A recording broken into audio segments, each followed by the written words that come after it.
سعيد عبد الله دني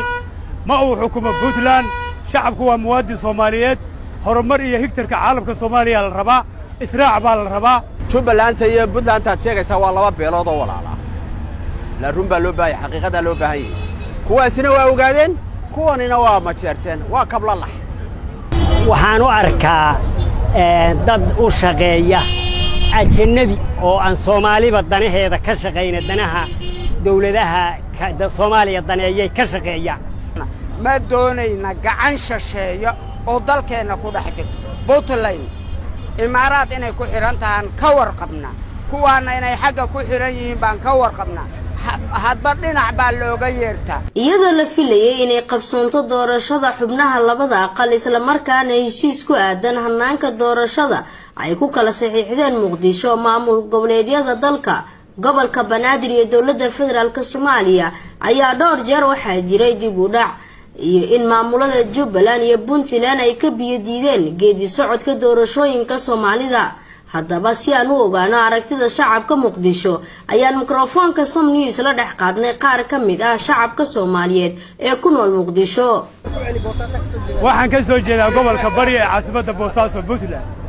waxaan soo dhaweynayaa aragtida uu ka hadlayo ninka la yiraahdo Saciid Cabdilaahi Deni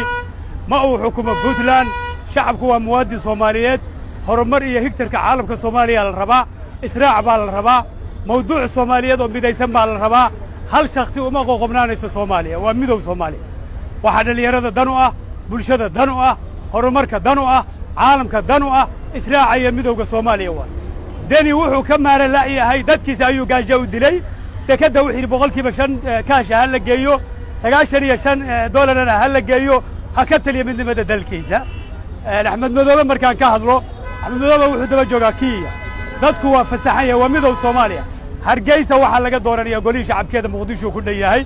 wax dad ay xil saaran yihiin iyo waxay hayaan midna ma jiro golaha isimada wax garadka aqoon-yahaniinta bulshada Puntland iyo Jubbaland waxaan leenahay horumarka Soomaaliya muwaadin oo ahdo assalamu alaykum warahmatullahi Puntland iyo Jubbaland shacab ahaan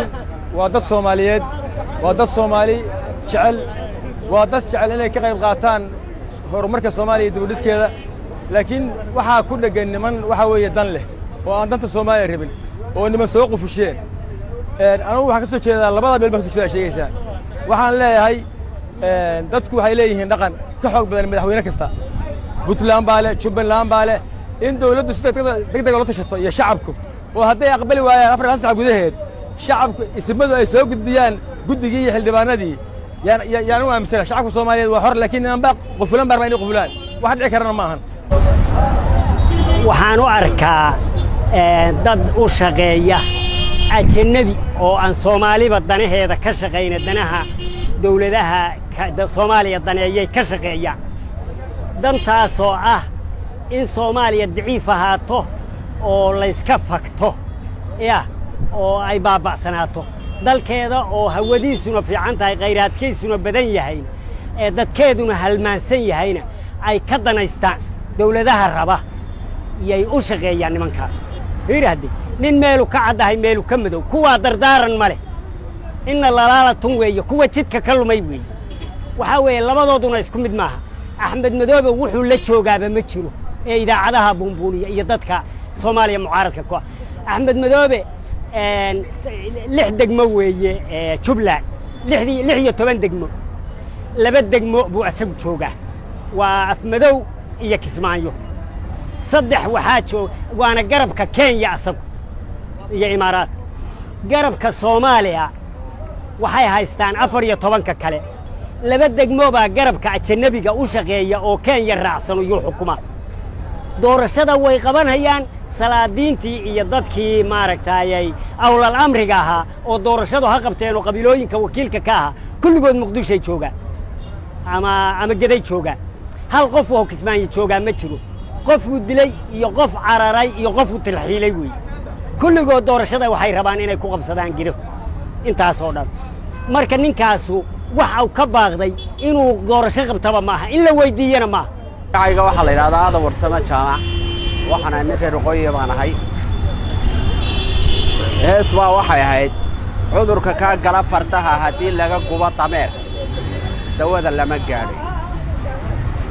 dawada haddii meel aanay jirin laga raadiyo dhibteeda ay leedahay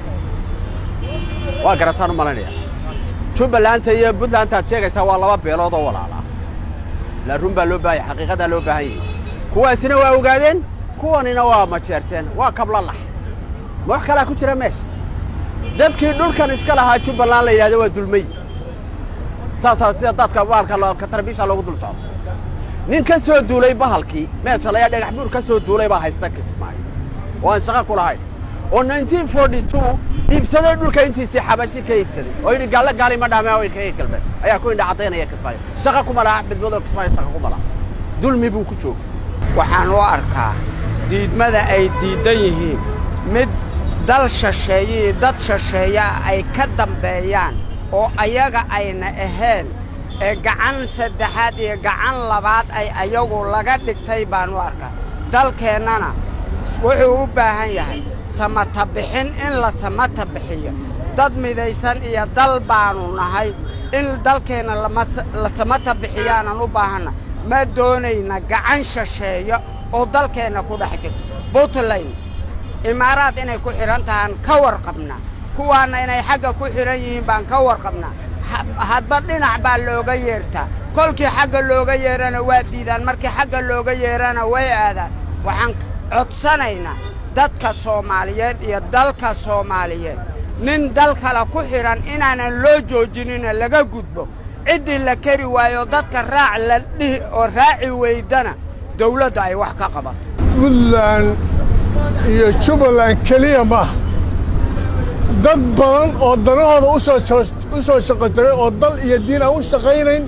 yaa dantooda nin walba meeshiisa ku ilaashanay halku wuxuu ku jiraa Soomaaliya inay xukun iyo nolol iyo nidaam hesho dawladda federaalka waxaa looga baahan yahay nimankii wali waxay sheeganayaan in lagu degdegay in balmar labaad lagu noqdo runta in loo sheego dadkii aaminsan yihiin inay dhexdhexaad yihiin in loo diro